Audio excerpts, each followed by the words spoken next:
আগে বলো তো? দেখো ঠাকুর, আবার জিজ্ঞাসা করছি, আমি যা চাইবো তুমি দিতে পারবে তো? তোমার ভান্ডারে আছে তো? ভগবান বলছে বলো তোমার কি চাই, ভেবে বলো ঠাকুর। আমি কিন্তু এমন একটা জিনিস চাইছি তুমি নাও দিতে পারো, প্রতিজ্ঞা করো দিতে পারবে? যদি থাকে অবশ্যই দেবো। পারবে ঠাকুর একটু ভক্তি দিতে? ও ঠাকুর, একটু প্রেম ভক্তি দিতে পারবে ঠাকুর? আমি বড় প্রেমের কাগাল, আমি বড় প্রেমের কাগাল, দিতে পারবে প্রেম ভক্তি? এতদিন শুনেছেন ভক্ত কাঁদে, আজকে শুনুন ভগবান কাঁদছে। হরি বল, জয় নিতাই গৌর হরি হরি হরি বল, হরি বল, হরি বল।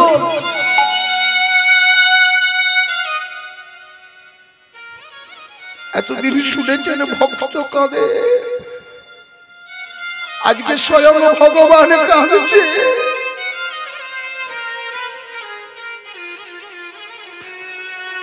কেঁদে কেঁদে বলছে, নারদ তুমি ঠিক বলেছো, আমি সব দিতে পারি কিন্তু ভক্তি দিতে পারি না।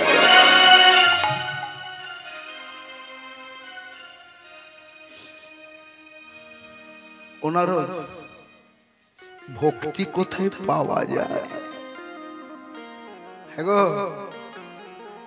ভক্তরা যারা বসে আছেন তাদেরকে জিজ্ঞাসা করছি, টাকা পয়সা নিয়ে যদি মুদি দোকানে, লটকনের দোকানে যাওয়া যায়, ভক্তি কিনতে পাওয়া যাবে কি? কোন দোকানে পাওয়া যাবে?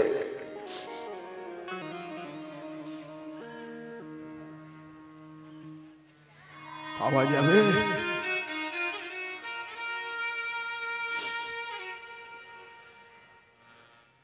নারদ, আমার যেহেতু ভান্ডারে ভক্তি নেই, আমি তো ভক্তিটা চাই, ভক্তিটা পাবো কোথা থেকে? বলো না নারদ, ভক্তি পাবো কোথা থেকে?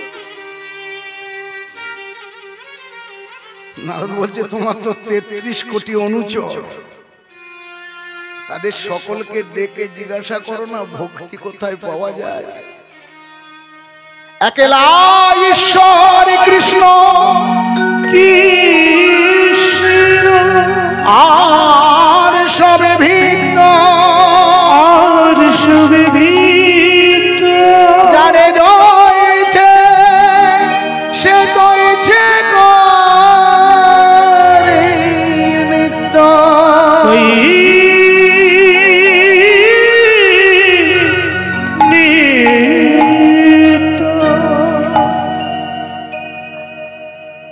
তুমি তো একমাত্র ঈশ্বর, তোমার তো 33 কোটি অনুচর,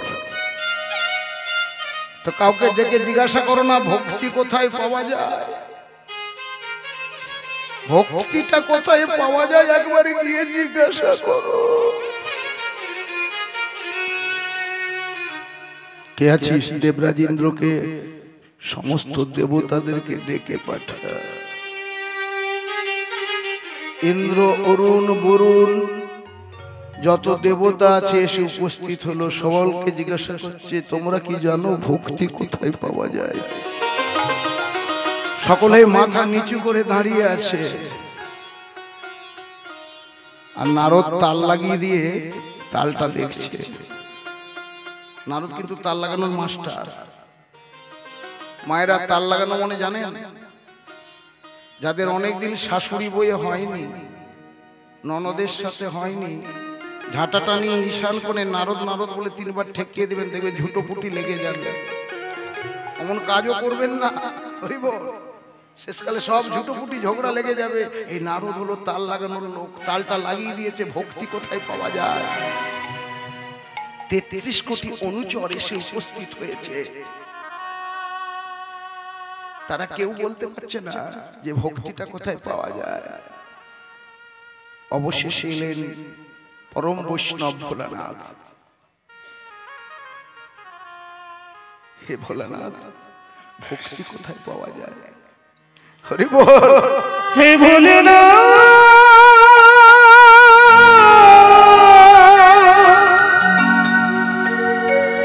বলো বলো ভোলেনাথ, ভক্তি কোথায় পাওয়া যায়? ভোলানাথ বলল, গুরুদেবকে ডেকে পাঠান। দেবতাদের গুরুকে বৃহস্পতি। গুরুদেব, প্রভু, ভক্তি কোথায় পাওয়া যায়? বলে হিন্দু ধর্মের শ্রেষ্ঠ গ্রন্থ। হিন্দু ধর্মের গ্রন্থ কি? ইয়েস, বেদ। বেদকে আনয়ন করো। আস্তে। এই বেদে কটা ভাগ? 4টে ভাগ। ঋক, সাম, যজু, অথর্ব। সাধুগুরু বৈষ্ণবগণ বেদকে একটি গাভী মাতার সাথে তুলনা করেছেন। গাভী মাতার যেমন 4টে পা, বেদেরও 4টি খণ্ড। আচ্ছা, গাভী মাতার সার বস্তু কি? দুগ্ধ, অমৃত। পৃথিবীতে কতগুলো অমৃত বস্তু আছে, দুগ্ধ হলো তার মধ্যে শ্রেষ্ঠ।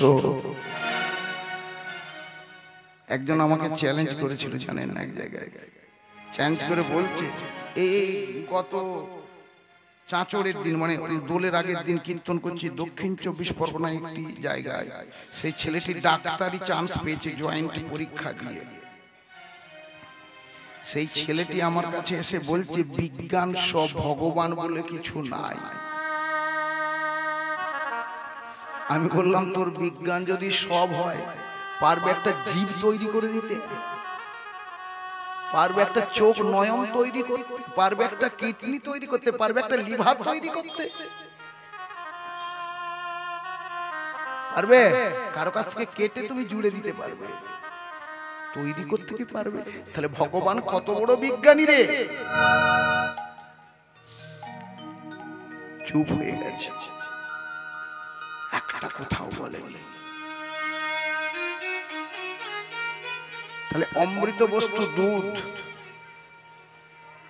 বলে আপনারা তো রক্ত খান। আমি বললাম, খুব ভালো কথা, তুই প্রমাণ করতে পারবি আমরা রক্ত সেবা করি দুধের বদলে?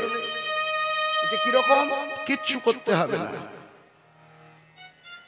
একটি ভক্তিমতী মায়ের যে স্তনদুগ্ধ আমরা সেবা করি, মা, পৃথিবীতে মায়ের থেকে বড় কেউ আছে কি? এক ফোঁটা দুধের ঋণ শোধ হবে না কোনোদিন। এই যে মায়েরা তো বললো, এক কাজ করো তো, সিরিঞ্জি দিয়ে, তুমি তো বিজ্ঞানী বিজ্ঞানী বলছো, সিরিঞ্জি দিয়ে তুমি রক্ত দুধ বার করো তো। বলে না, রক্ত বেরিয়ে আসছে, কিন্তু একটি সন্তান যখন দুধে মুখ দিচ্ছে তখন দুধ বেরিয়ে আসছে। নিতাই গৌর হরি বল, হরি বল। এটাই হলো ভগবানের অপূর্ব লীলা। এটাকে বুঝতে গেলে তোমাকে ভক্ত হতে হবে, বৈষ্ণব হতে হবে। ডাক্তার হয়ে তুমি বুঝতে পারবে না।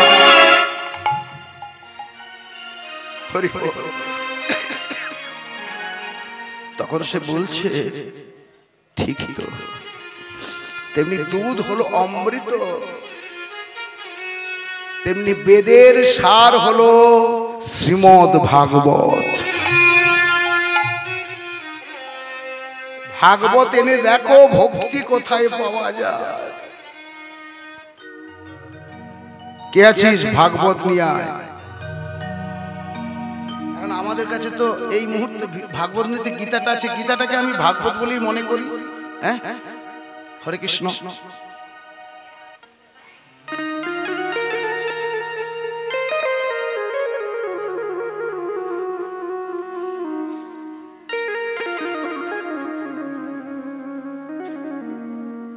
ভাগবতের প্রথম স্কন্ধে পড়লে পাবেন শ্রীমদ্ ভাগবতে লেখা আছে ভক্তি পাওয়া যায় কোথায় জানো? ভক্তের রাতুল চরণ। তাই বল হরি বল হরি বল। ভক্তি পাওয়া যায়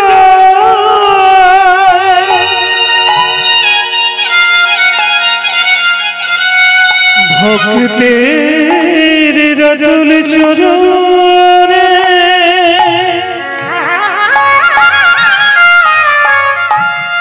ভক্তি পাওয়া যায় ভক্তের রাতুল চরণে।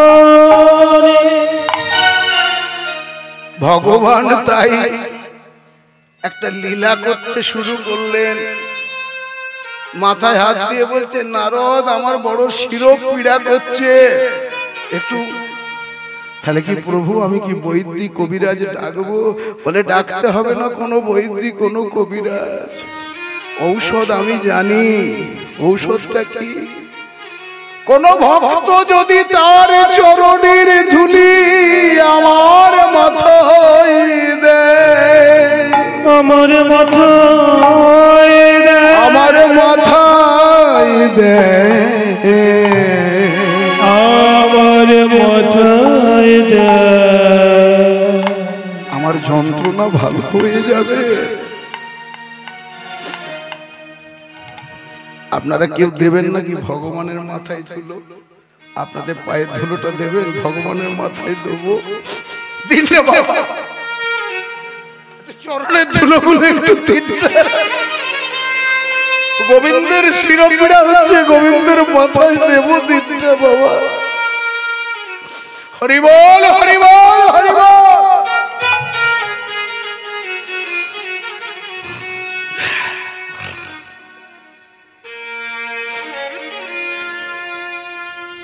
নারদ দেখো তো কেউ দেয় নাকি? ছুটে গেল ব্রহ্মার কাছে। ব্রহ্মা বলে উঠলো, দাঁড়াও দাঁড়াও, কিসের জন্য এসেছো? নারদ বলছে, প্রভুর বড় মাথার যন্ত্রণা করছে, তোমার পায়ের ধুলোগুলো দেবে, বেরিয়ে যাও। যার নাভি পদ্ম থেকে আমার জন্ম হয়েছে, আমার পিতার মাথায় আমি পদধূলি দেবো, যার নাম আমি কৃষ্ণ কৃষ্ণ হরে হরে জপ করি, তার মাথায় আমি পদধূলি দেবো, বেরিয়ে যা। ছুটে গেল ভোলানাথের কাছে। ভোলানাথ দেবে নাকি একটু পদধূলি? প্রভুর মাথার যন্ত্রণা হচ্ছে। চার চরণামৃতকে গঙ্গা রূপে আমি মাথায় ধরে রেখেছি, তার মাথায় আমার পায়ের ধুলো দেব। হরি বল। না না না না না না না, আমি দিতে পারবো না।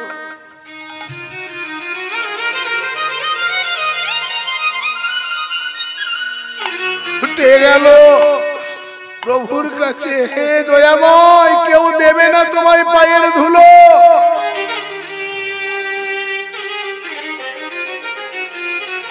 নারদ তুমি সব জায়গায় গেছো, তুমি কি আমার বৃন্দাবনে গেছো? তুমি কৈলাস গেলে, ব্রহ্মলোক গেলে, তুমি কি আমার এই ব্রজমণ্ডল ঘুরে দেখেছো কেউ ধুলো দেয় কিনা? যাও একবার ঘুরে এসো। রাধে দয়া করো বৃন্দাবনে যা, ওই রাধে দয়া করো বলে বৃন্দাবনে যায়। ও গো রাধে দয়া করো বলে বৃন্দাবনে যায়। আর জয় রাধে শ্রী রাধে বলে বৃন্দাবনে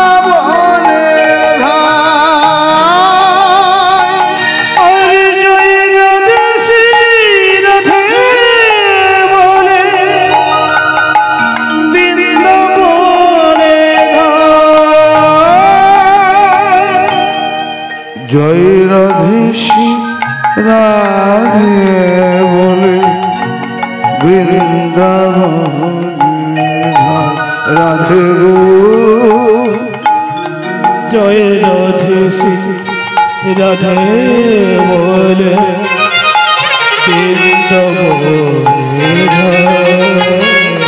রাধে গো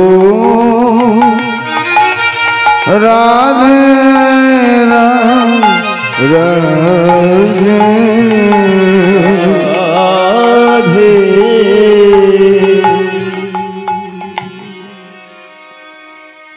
নারদ মুনি যে বৃন্দাবনে রাধারানীর কাছে এসে দাঁড়িয়েছে। নারদ, তোমার মুখ শুকিয়ে গেছে কেন? ওরে ললিতা, ওরে বিশাখা, ওরে চম্পকলতা, ওরে ইন্দুরেখা, ওরে তুঙ্গবিদ্যা, ওরে রঙ্গদেবী, ওরে সুদেবী ছুটে হায়, তোমার মুখ শুকিয়ে গেছে কেন নারদ? আমার মধুর কি কিছু হয়েছে? ভালো নেই? আমাদের পোড়ার মধু ভালো নেই। বুঝেছি, তোমার মুখ দেখেই আমি বুঝতে পেরেছি কি হয়েছে আমাদের মধু। বড় মাথার যন্ত্রণা করছে। তো তুমি কোনো বৈদ্যিক কবিরাজ ডাকতে হয়নি? ওষুধ বলে দিয়েছে? কি ওষুধ? কোন ভক্ত যদি তার পায়ের ধুলো দেয়। নারদ, তোমার পায়ে কি ধুলো থাকেনি নারদ? বলে ভগবানের মাথায় দিলে যে আমার পাপ হবে। তুমি এই নাকি গোবিন্দকে ভালোবাসো, এই নাকি গোবিন্দের নাম করো, এই নাকি তুমি ভক্ত। হরি বল।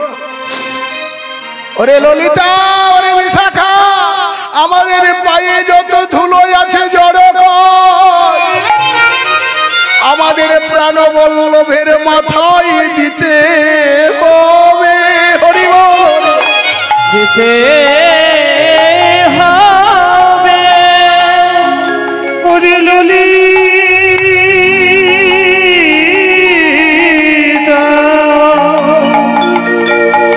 আমাদের যত পায়ের ধুলা আছে,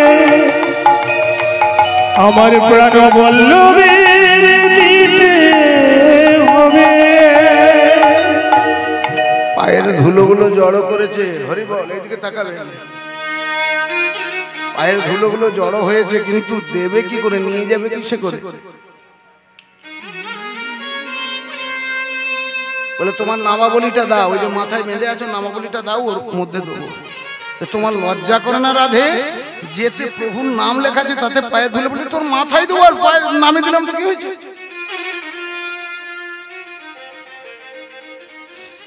যখন নামাবলিতে ধুলো বেঁধে দিয়েছে, এবারে নিয়ে যেতে হবে তো। নারদ মনে মনে ভাবছে, ওই গয়লাদের মেয়ে মানে ঘোষেদের মেয়েদের ধুলো আমি হাতে করে বয়ে নিয়ে যাবো, তো বাঁ হাতে করে নি। হরি বল।